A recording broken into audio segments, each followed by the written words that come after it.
Pour le TOEIC, il faut que tu connaisses ce concept. The manager will review the contract as soon as the legal team would provide, provides, will provide ou will be providing the necessary documents.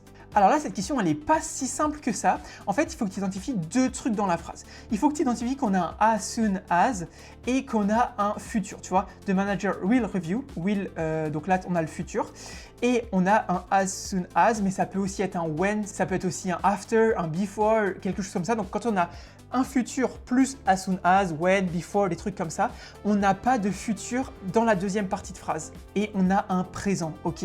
Donc on n'a pas the manager will review the contract as soon as the legal team will provide the necessary. Tu vois, ça pourrait être logique parce que là on dit le manager examinera le contrat dès que l'équipe légale aura fourni les documents nécessaires. Tu vois, on a deux futurs. Tu vois, on a un futur, puis un autre futur. Mais il faut savoir qu'en anglais, on va utiliser le futur qu'une seule fois dans la phrase quand on a un as soon as ou un when ou un truc comme ça ou un before, ok?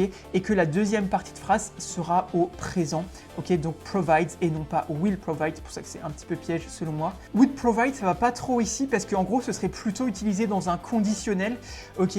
Pour exprimer par exemple une situation hypothétique ou une hypothèse, quelque chose comme ça. Et on aurait if I had, ok, if I had quelque chose, I would provide, tu vois, alors que ici on a will, tu vois, on a will dans la première partie de phrase, donc le conditionnel ici ça va pas trop, et will be providing c'est du futur continu, c'est en gros pour exprimer qu'une action sera en cours à un moment dans le futur.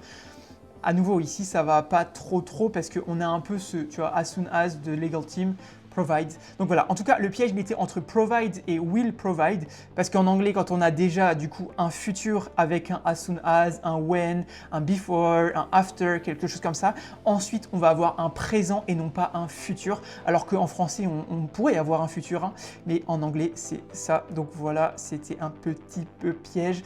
Donc voilà, si jamais tu veux t'entraîner sur ces questions-là, n'hésite pas à aller sur la plateforme qu'on a là. Donc tu verras, il y a plein de questions, etc. Il y a plein de mini-jeux, il y a plein de trucs. Donc pour y aller, tu tapes www.top-students.com dans ton navigateur ou Top Students TOEIC sur Google. Tu verras, ce sera un des premiers résultats. Et d'ailleurs, si jamais tu veux le cours TOEIC, on a écrit vraiment un cours complet pour le TOEIC qui est aussi bien qu'un livre, hein. Si jamais tu le veux, nous on peut le donner gratuitement. En fait, on l'a écrit sur notre blog. Si jamais tu le veux, mets en commentaire, je veux le cours et puis moi je te l'enverrai, je t'enverrai le lien en fait de ce cours-là. Donc voilà, si jamais ça t'intéresse, va voir. Et puis bah du coup, moi je te dis à demain pour une nouvelle vidéo TOEIC. Allez, ciao!